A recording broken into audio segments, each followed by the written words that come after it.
Good morning, Geauga County, Lake County, and I apologize to you. I have to shut off the other mic in my ears. You are listening to the Voice of Geauga, where every Monday through Friday, 7 a.m. to 8 a.m., you will be entertained, informed, and enlightened. And this morning, we've got a very special guest here this morning, Janet Kramars, who will be introducing here shortly. But you've got Jonathan Broadbent, Skip Good Claypool, morning, all. and we are live streaming on Rumble, Facebook, and Voice of Jaga, and on YouTube this morning. I've just got to get my act together this morning. Janet is literally here with me in my office this morning, doing the live stream or the radio program.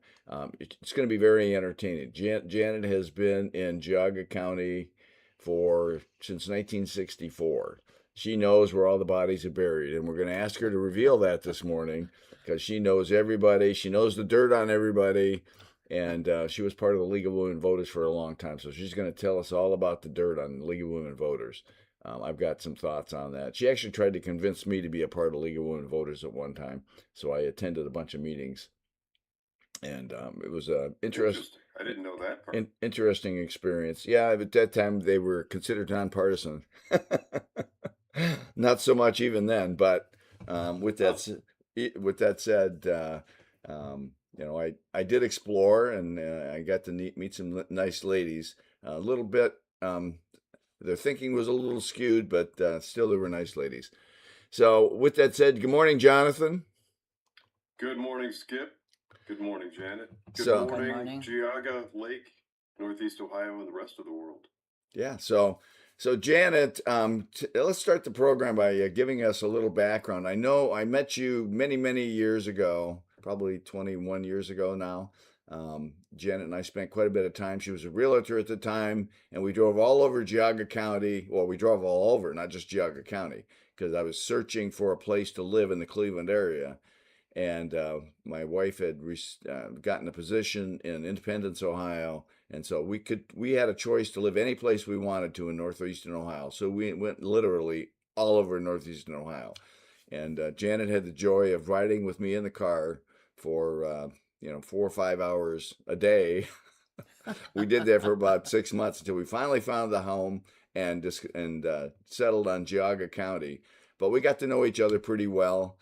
She learned about my penchant for chickens. That was my measurement for if I could buy a home that I could put chickens, I knew I could get away with anything. And so that was Hmm. my metric for buying a home. It couldn't be in a neighborhood that had a neighborhood association that didn't allow chickens.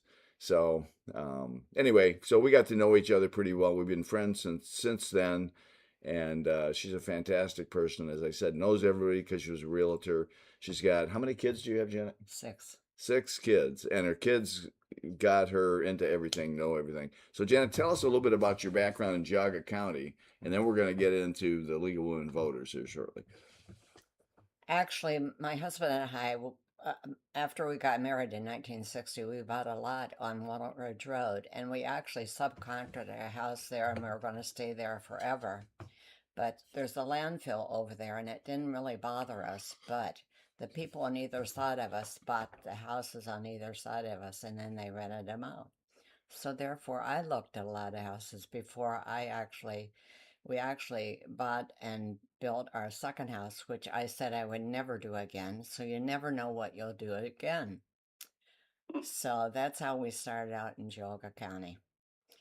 So I started out as a phys ed teacher in Cleveland and I did substitute teaching. And then I joked that my niece hired me on Easter Sunday to sell World Book instead of buying it. And I did that for several years and called on schools, homes, and libraries. And then in 1992, the computer came in. So, and my sister moved here and she was in real estate. So you never know what you're going to do when you grow up. So that's a little bit of history. So I was in the League of Women Voters forever. My friend Jerry Armstrong got me into several things, and that was one of them.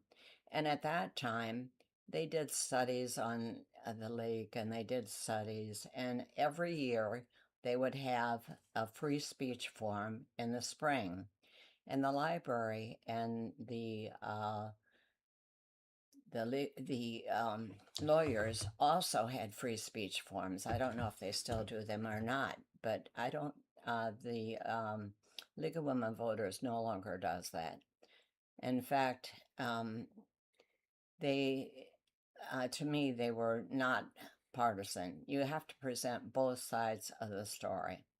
If it's septics, you present the good and the bad, and you know, and also at the League of Women Voters, we also took questions from the floor. Now they write out their questions, and it seems like the perception is they choose which ones they're going to ask. And Yep. recently, at one of the meetings on um, no tax on real estate, they only presented one side, and there was a speaker there from the other side, and they asked if that person could speak, but they weren't allowed to speak. So you have to present both sides of the story. So that's why a few years ago I quit.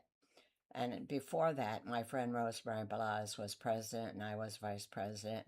And we got down to there weren't that many people, and we almost quit, but it was easier to keep it going. And so we did the free speech forum in the spring, and we did the voters guide in the fall, and had a couple other meetings to keep it going. And then we were happy that a lot of new people joined, but we weren't happy with the results. So that's when I quit.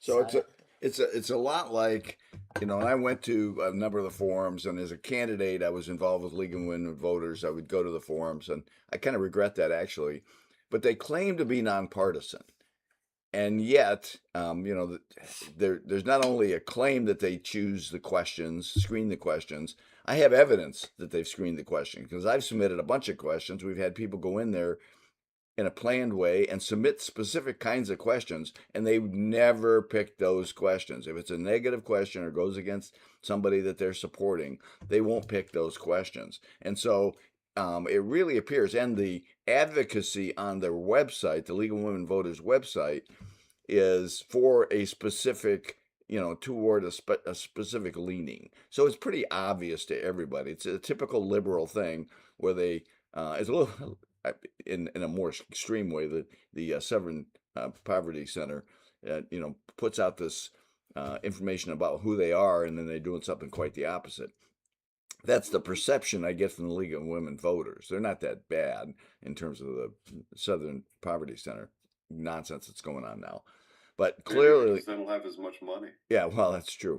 But clearly, the league tends to lean one way or the other. And this most recent property tax form that they had was an obvious, blatant um, right. uh, effort to provide one side. And I actually commented Yep. to the people that were there running that at the time, and I shouted out actually in a meeting because I was there, and I know a lot about this ex property tax thing, but they would not allow anybody to offer the other side of the coin. And there is another side of the coin. And by the way, I attended, and I'm going to be putting this online. I attended the announcement yesterday by the Axe Ohio team.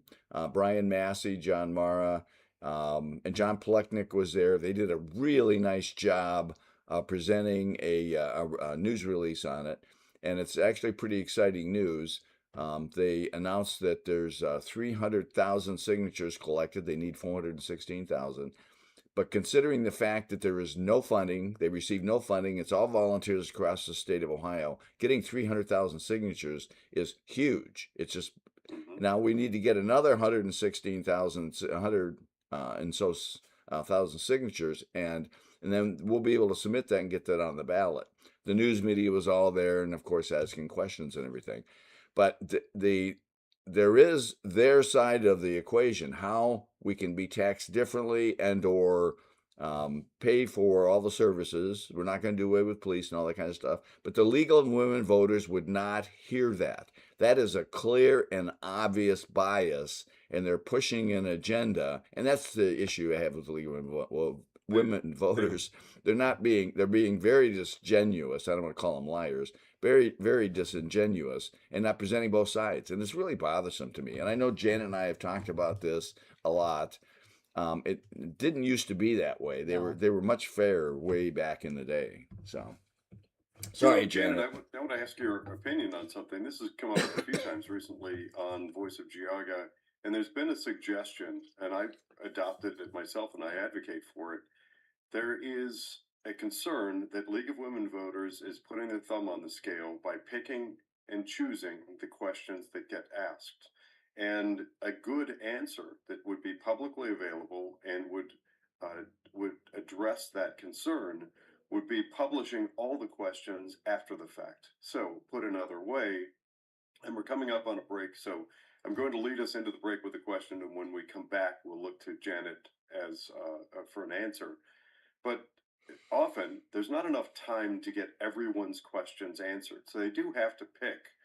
But the picking, and if the picking is skewed in the favor of one side of an argument, they can address that concern by taking a picture of all of the questions and publishing it afterward with the video of the event. So then people can start to connect the dots and see if there is indeed that trend of putting the thumb on the scale and only allowing questions favorable to one candidate or topic. As I said, we're coming up on a break. Remember, you can join us online on Facebook, Rumble, and YouTube. Also, feel free to call in and join the conversation at 440-946-9468. We'll come back with more on the other side of the break.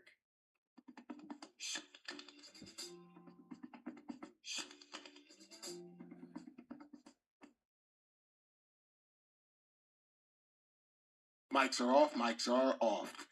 All right, so Janet, now we're talking to just the live stream audience. So there are some people watching right now. They're getting a behind the scenes glimpse into what takes place at Voice of Geauga during our radio commercial breaks.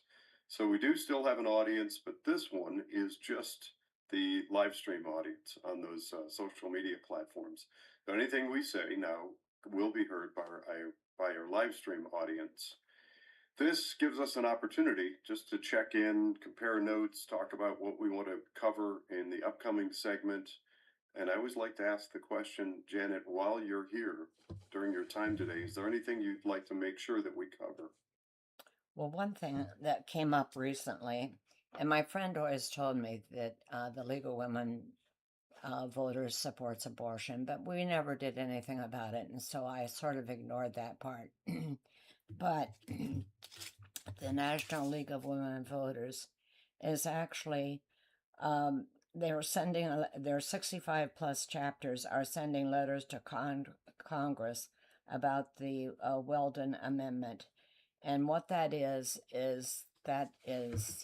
money that's spent by the federal government to support abortion. So they're pushing that now. Well, did you know about the Funding. lawsuit in Ohio from Judge Engler?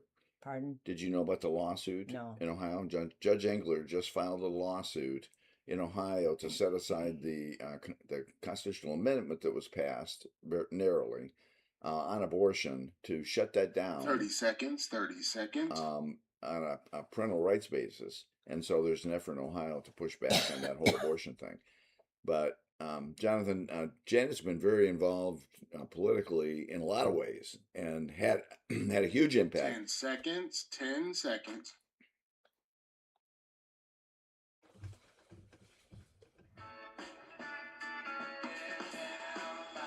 Welcome back to Voice of Geauga with Skip Claypool, myself, Jonathan Broadbent, and our special first-time guest, Janet Kramers.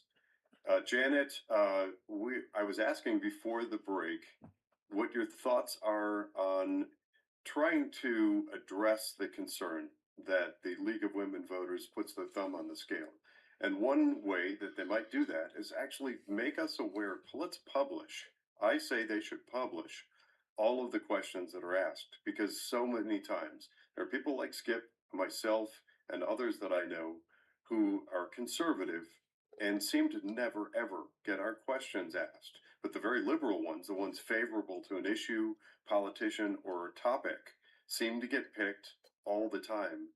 So is that something you've heard about? And what's your opinion on that as a solution?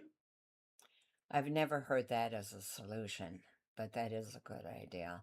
And you never have time to get to all the questions. And even when we were calling on people, sometimes it was debatable, who got called on and who did not get called on. Mhm. So, Yeah, that's a good point too. That should be like there's got to be a way to randomize. But we know for sure that when your question is written down on a card, it goes before a small group of people. If they read through, they read the questions, and then they pick which ones are going to be presented to the people speaking.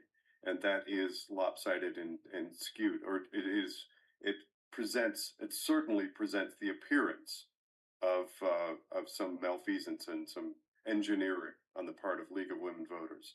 So that is something that I suggest should be done. Here's something that I would encourage our audience to do if you're concerned about this at all. And it is true that League of Women Voters are out there regularly presenting themselves as nonpartisan, as a neutral resource to the community, etc., yada yada.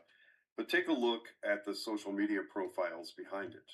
You can find them, and a few times in my years here in Geauga County, I've had some interactions with people in local leadership, and I can tell you there are some very extreme viewpoints out there having to do with everything from abortion to Donald Trump to Obama, you name it, Joe Biden. Take a look at the social media profiles and postings and positions of the people who are picking those cards that sit there at the table and choose which questions may or may not be presented to the speakers. I make the argument that there is a loss of neutrality.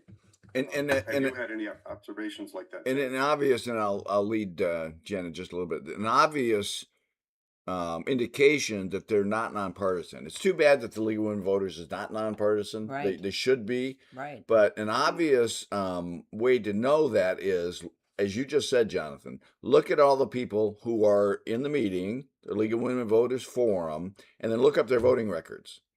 Almost without exception, there is not one Republican or conservative included in that whole group.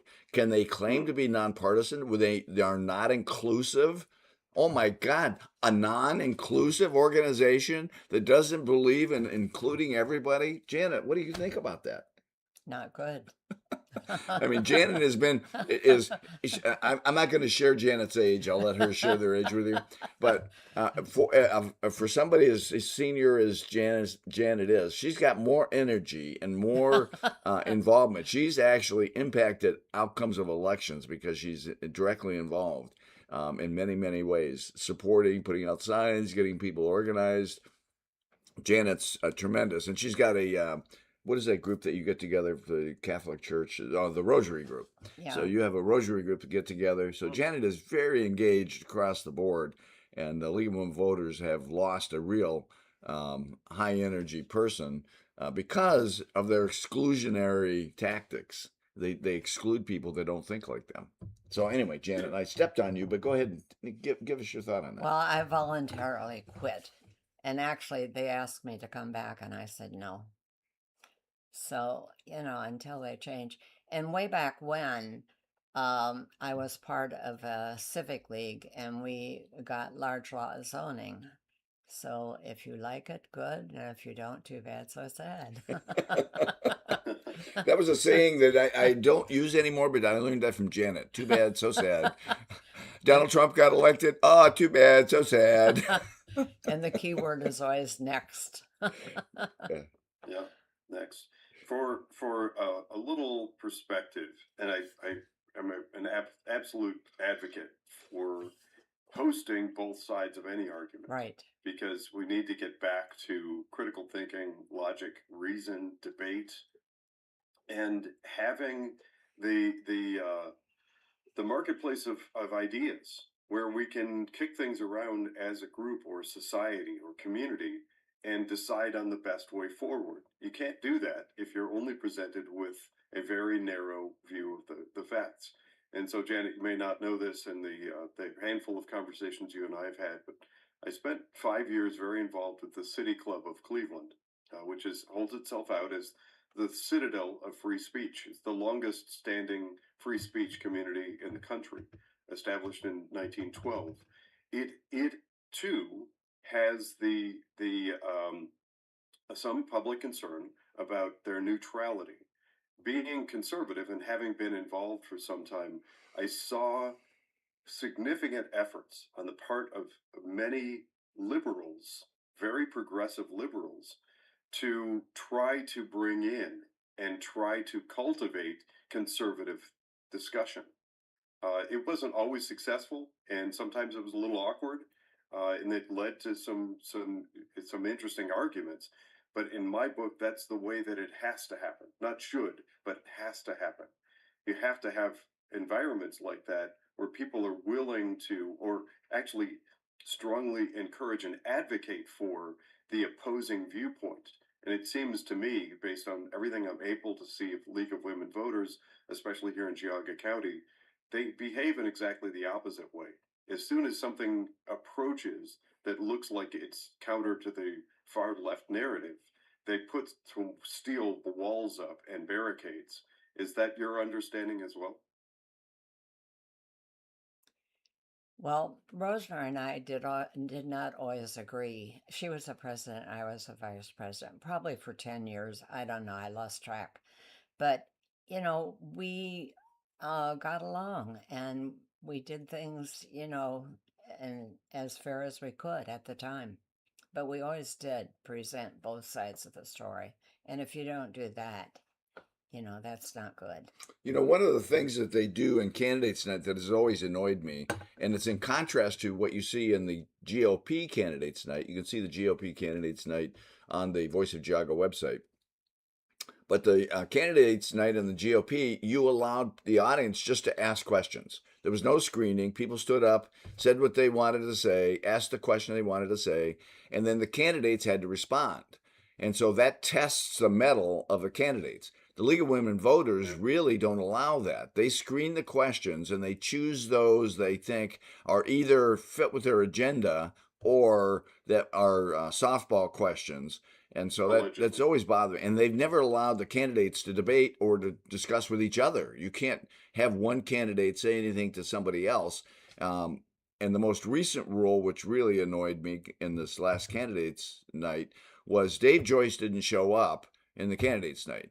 Therefore, Nikki Frenchco, who is also running for that congressional seat, wasn't allowed to speak. Well, that denies the voters the right to hear one of the candidates.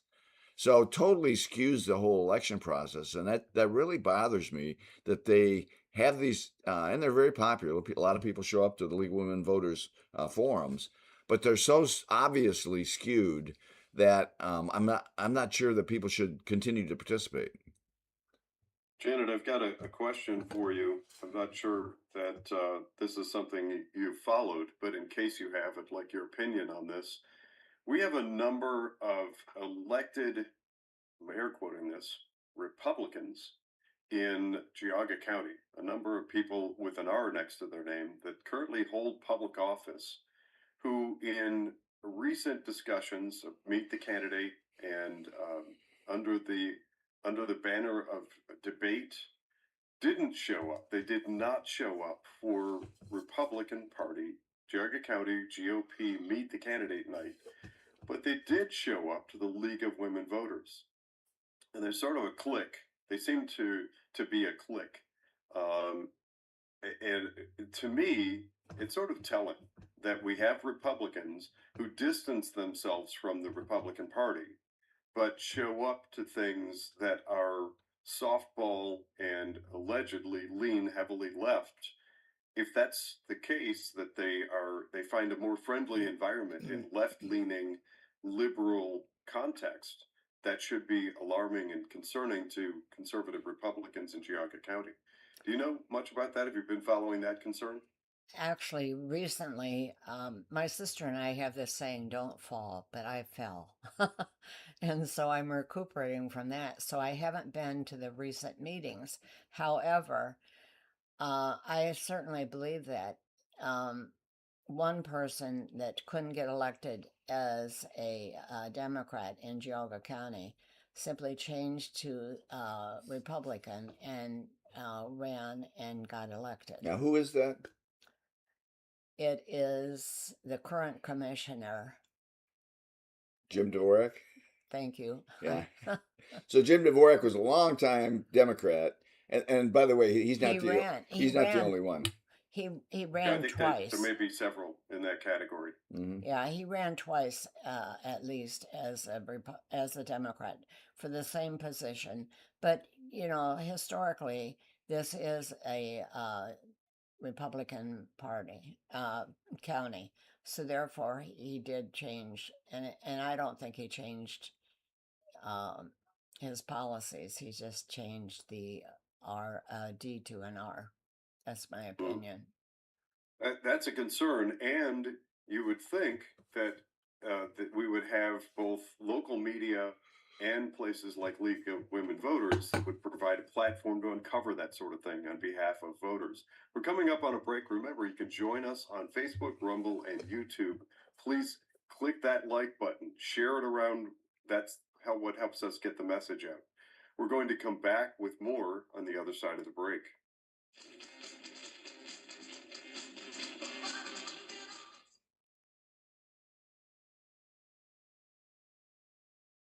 Mics are off. Mics are off. All right. So once again, this is continuing behind the scenes conversation that goes out over social media. So those three platforms where we're streaming this video can continue to hear us. When we come back, I do want to bring up that the 65 chapters and the way in which they are supporting abortion, because that's something I don't know anything about. And so when we come back, Janet, I'd like to bring that up. Okay. Hey, Jonathan, we need to mention our sponsors too, Yep. and put the phone number out there because we didn't mention that yet. There's somebody from the League of Women Voters dying to call us right now. They don't know what the phone number is. No, I did say it once. I'll say it again. Oh, did you? When we come Yeah, back. we need to reinforce that. Yep, I will say it again. Because who knows? They might be out there just itching to put a phone call in and say, "Oh no, absolutely," because we say we're nonpartisan. We're for sure nonpartisan. Yeah. Even though we appear to be very partisan. Yeah, so I will cover those things as I lead us back in again. You know, Janet has got so much experience with all the candidates through the years. It'd be interesting to get her perspective on the current crop of elected officials. I mean, I'm very disappointed in Ken Radke here recently. Is he running? No, he's not running right didn't now, think but so. he's made some decisions.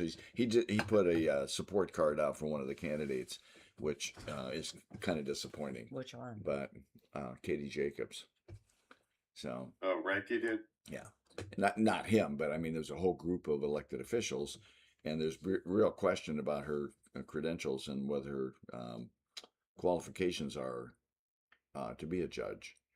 And so you would think that people who are in the elected class would be paying attention to that and care about that, but apparently not. And so that's There's still concerning. a lot of people less on the right.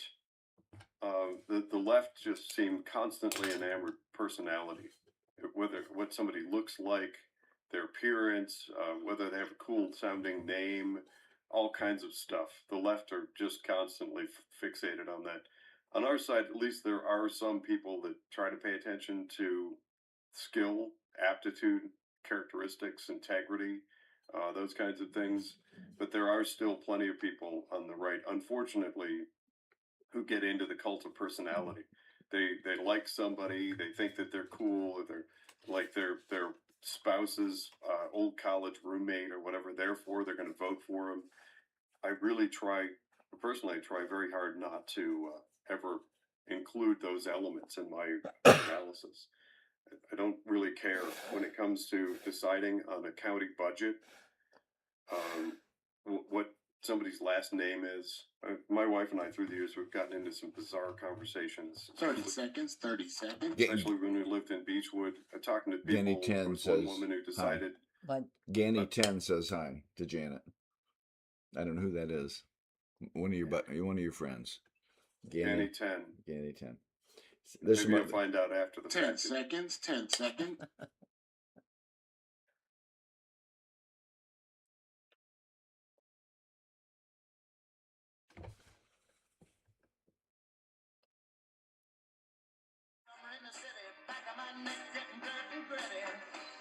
Welcome back to Voice of Geauga with Skip Claypool, myself, Jonathan Broadbent, and our guest, Janet Kramers.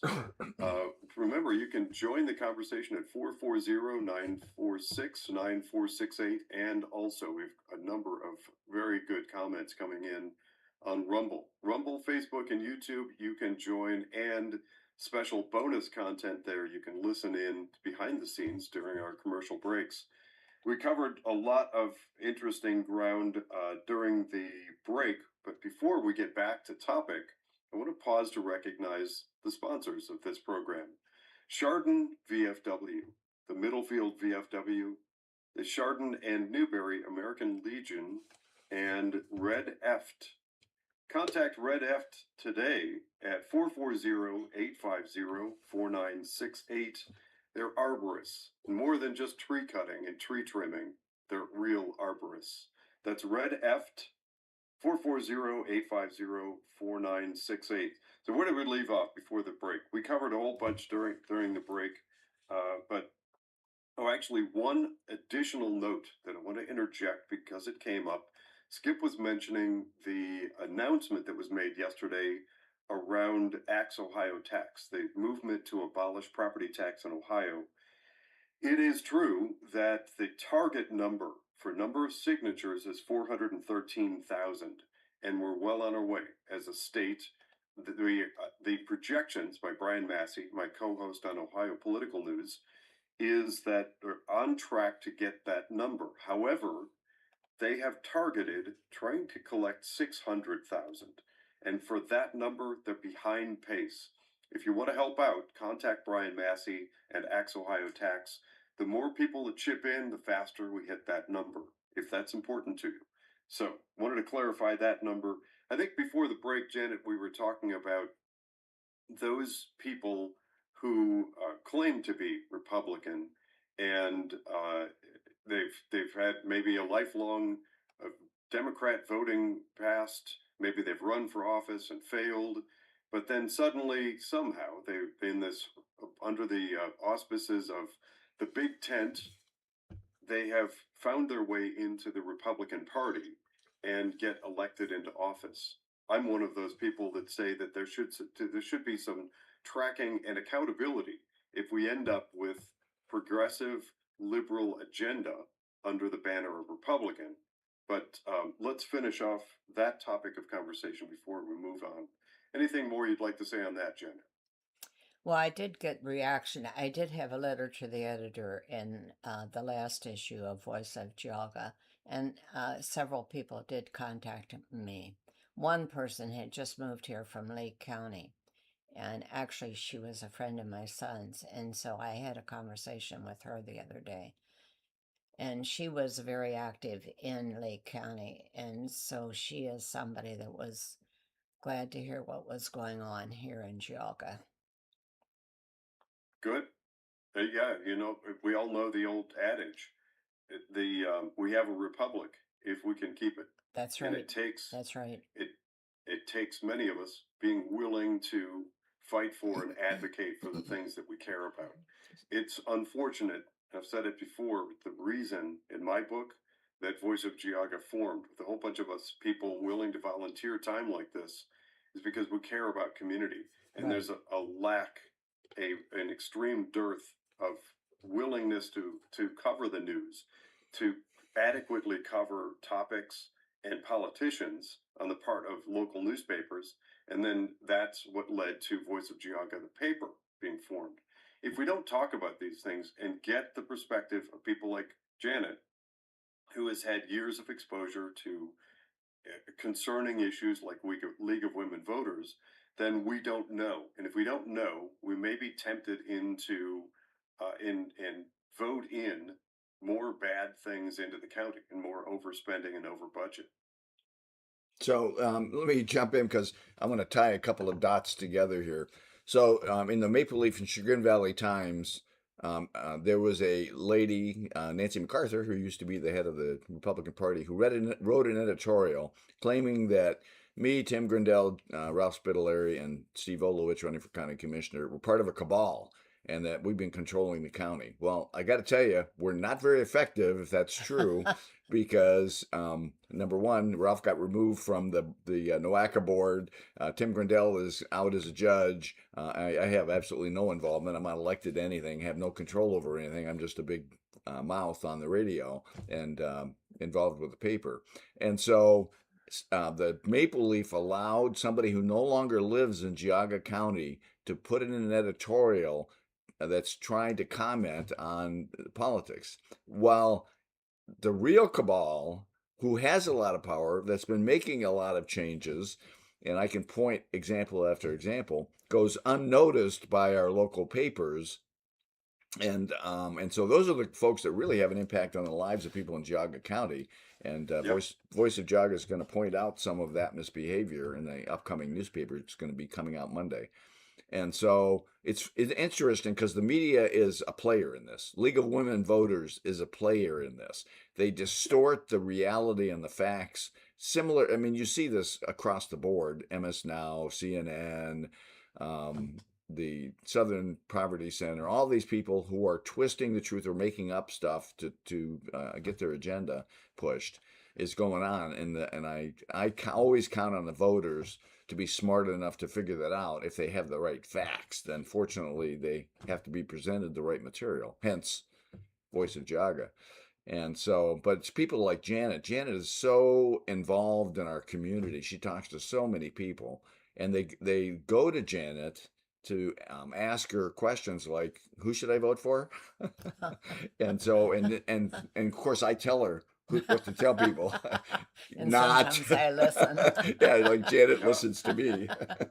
It's an unfortunate environment where it seems like we have to fight to get accurate information, real information about what's going on in the world around True. us. And there's an expression that I heard a long time ago, Skip, that fits exactly in what you're discussing, and that is the first iron rule of Marxism is to accuse your enemy of doing what you're doing while you're doing it to create confusion. So when we have a group of people in Geauga County that hold the reins of power, that control our budget, that are twisting and abusing our tax dollars, the smartest thing for them to do to hide and cover up for themselves is to accuse other people out in the community of doing the very thing that they're doing because it distracts the human mind. So Miss MacArthur publishes this thing pointing the finger at you and saying, "Oh my gosh, look how terrible Skip is." Because Skip is out there on a radio show saying, "Hey everybody, let's put our heads together and look at what's really happening in Geauga County." And the newspapers pick up on that and they publish that.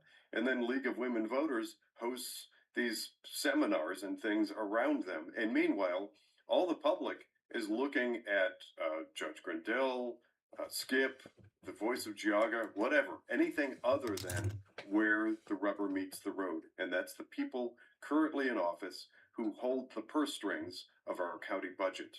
Those are the people who have the ability and the likelihood of abusing us as citizens. Well, and then on top of So, that, you've got that dark money group that sent out that stupid card, which made them look like idiots. But I actually laugh at it. I get a chuckle out of people like Nancy MacArthur, who accomplished nothing. She ran for office. I don't know how many times, never won in office, um, and yet she claims to be a pundit and knows what's going on. And so it's so funny. She doesn't even live here. Doesn't even have her pulse on anything that's happening in Geauga County right now. But according to that what you just read at the bottom, she's addressed it from Texas. So she lives in Texas somewhere, and the Geauga County Maple Leaf is publishing her opinion after 10 years of keeping the Republican Party closed to the public. That was her accomplishment in my book. For 10 years, she kept the county GOP closed to the public in an obscure mess, which is now starting to open and welcome the community. Like once again, that's refreshing. But anyway, that could be a topic for a different day. back to focusing on things that we want to take advantage of. Well, we've got some minutes here with Janet. It came up during one of the breaks, Janet, that there is support on the part of League of Women Voters for abortion. And you mentioned that there are 65 chapters of the League of Women Voters and that there's some letter that they're sending out. Tell us more about that. What does that look like? Okay, so I checked out the League of Women Voters, what it had to say about them, and it was 65 plus chapters sent a letter to the U.S. Congress to ensure that the Weldon Amendment is not included in the 2027 fiscal budget. The amendment is the appropriation rider that threatens the loss of funding for abortion. And then it gave the names of Susan Collins, who is the chair, Thomas Cole, who is also the chair, Patty Murray, the vice chair, and Rosa Delauro, Delauro, who is a ranking member. And and so according to the Planned Parenthood 2024-2025 report, they received $831 million in government grants and reimbursement. That is our Janet, I need to step in right there. Unfortunately, we're coming up on our third and final break. We're going to pick up where we're leaving off, discussing support of abortion on the part of League of Women Voters. When we come back on the other side of the break, remember to join the conversation at 440-946-9468. We'll see you on the other side of the break. For fussing and fighting my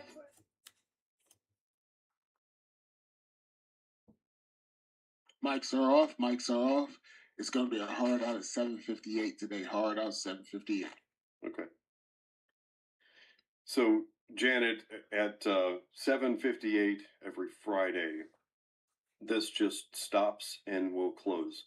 Other days of the week, sometimes we may stay on a little bit after the show just to kind of recap, follow things up. But Thomas, the man that's running the soundboard, has a tight turnaround to produce another show. So you'll see at 7:58, this will just close. But so we have our third or fourth and final segment here, and when we come back, we're going to pick up on this discussion around the chapters and the letter that they've written. And I want to spell that out in a way that's clear for our audience to understand.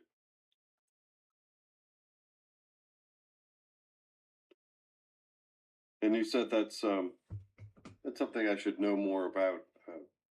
We're supportive of and try to stay aware and involved with Right to Life and Cleveland and different chapters of Right to Life, Ohio Right to Life. I know some of the key players there, but I don't, off the top of my head, know enough about the Weldon amendment. Yeah, it's WELDON amendment. 30 seconds. 30 seconds. The Weldon amendment with D is in dog. Weldon. D as in dog. I know that's it's on the edge of memory. I think at some point I've read it, but that seems key. 10 seconds. 10 I really seconds. don't know much more about it.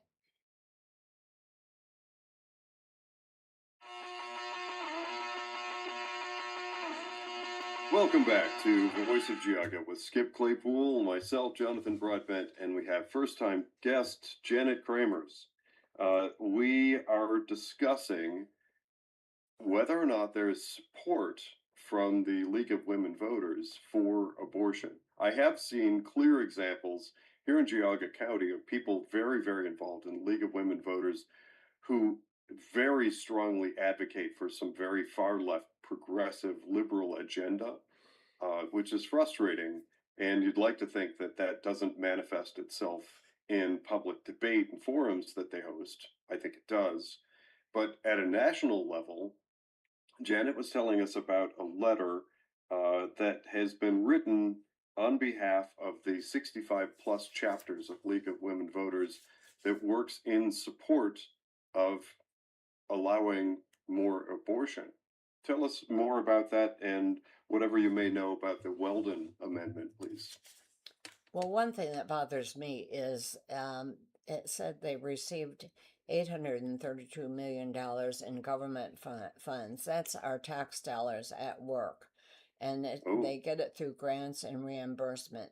And it also marks an increase of nearly 40 million.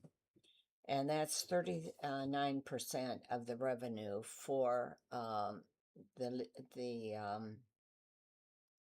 Planned Parenthood. And also it said there was a record number of 450 abortions in that year also. So that, right, the First Amendment is right to life. I'm Freedom of getting it. speech and yeah, it's freedom of speech, freedom of religion. Freedom of Mhm. speech. So if you can't even be born, you have no freedom of speech. And I brought right. a copy of the Constitution along with me today, just in case we need it.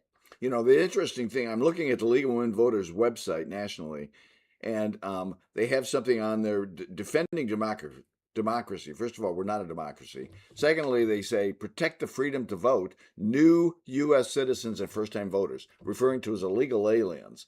They're against the FAST Act. They want to do fair districting, similar to what we just saw in Virginia that the court shot down.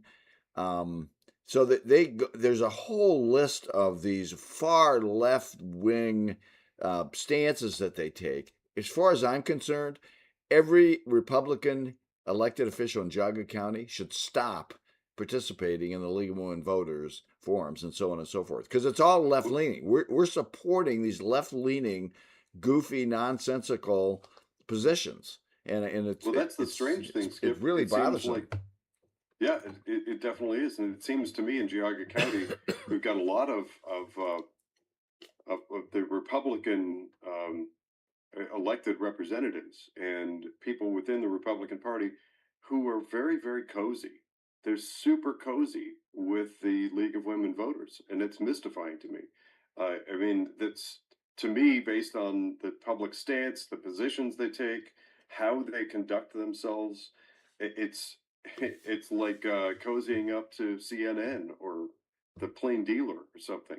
And clearly, I say that assuming that most or all of our audience recognize that they're clearly far left agenda driven.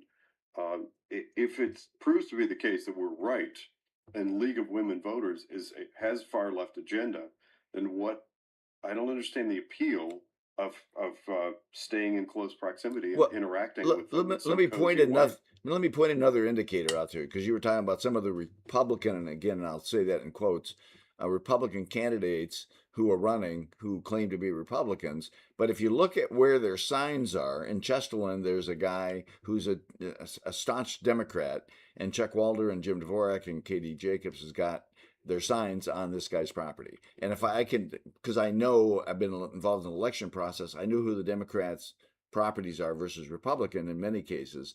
And these staunch, clear, left leaning Democrats' properties have a lot of the same signs Walder, Jacobs, and Dvorak. And so, what does that say? I mean, it's not bad if people want to support; they can support whoever they want to support. But it is an indication, if you will, where our candidates are aligning Yeah, ideologically. So, yeah, and if they're cozying up to the left in order to get elected, then we really lose any semblance of having that supposed two-party political system that we're supposed to have. Then we end up with expressions like uniparty. well, we're getting a So lot of Janet, comments from Facebook this morning. you mentioned a figure, 832 million, and I think you said that was something like 35% of the budget. That is an unbelievably large budget for a group that really shouldn't have all that much expense. And I actually do want to pause I want to come back to that and get your response to it. There's among the great comments I'm seeing on Rumble, I see somebody's posted League of Women Voters consistently supports ballot issues pushed, funded, and supported by Democrats, many of which are driven by huge out-of-state funding. So maybe the two tie together. Maybe if they have if $832 million is only 30% of their annual budget, and if we get lots of money flooding in to push these far left liberal agenda, so maybe at the root of all of this, it's money driven. And if that's the case, maybe that money follows its way through all the way to the candidate themselves. To Skip's point, maybe some of those supposed Republicans have found their way into some money by embracing far left liberal agenda. So I'm connecting a couple of dots in ways that may not be comfortable for some of our audience, but it's a question worth asking. What are your thoughts on those comments, Jen? You're connected with all the big funders, Janet. I know you are. So where are you telling them to put the money? I really don't know that much about the funding part of it, except like it bothers me our tax dollars are going in the wrong direction. And also, I really think that we need a change in commissioners. And I also, one of the things that I am concerned about is the way we vote, and uh, the people in Columbus are playing musical chairs. They're termed out of one office and they're running for another office.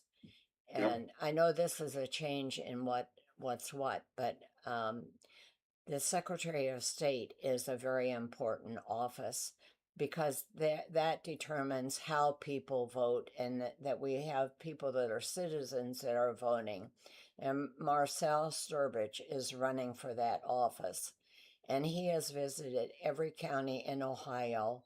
And he is a 20-year, he's a He's a veteran of the Air he's a Force. veteran, and he knows how to do it. So we have one person and one vote, and it's a legal vote. So, and he is an outsider. We have too many people that are professional politicians. That's a good way to put it. Professional politicians. They just Right. move from The seat to musical seat. chairs of professional politicians. Right. And you're right, that is a very important race, the Ohio Secretary of State. So all of these, the adage, all politics is local. Right. We have a very important midterm election coming up. It is. And these primaries coming up on May 5th, and Right. the voting is open now. This is critical. This is where if you wait to vote, listening audience, listen, please hear this. If you wait to vote later in the year, you've lost your chance putting good players in position. This on May 5th is our opportunity to get people into position to run against the bad guys, to uphold traditional American values and conservative principles. We're running out of time. We're going to conclude the show with a great thank you to Janet Kramers for coming on Voice of Geauga. My I'm pleasure. going to ask Janet to give us her slate card, and I'll post it on the Voice of Geauga. She can tell everybody who she's going to vote for, and that might be an indication because she's the most conservative person I know.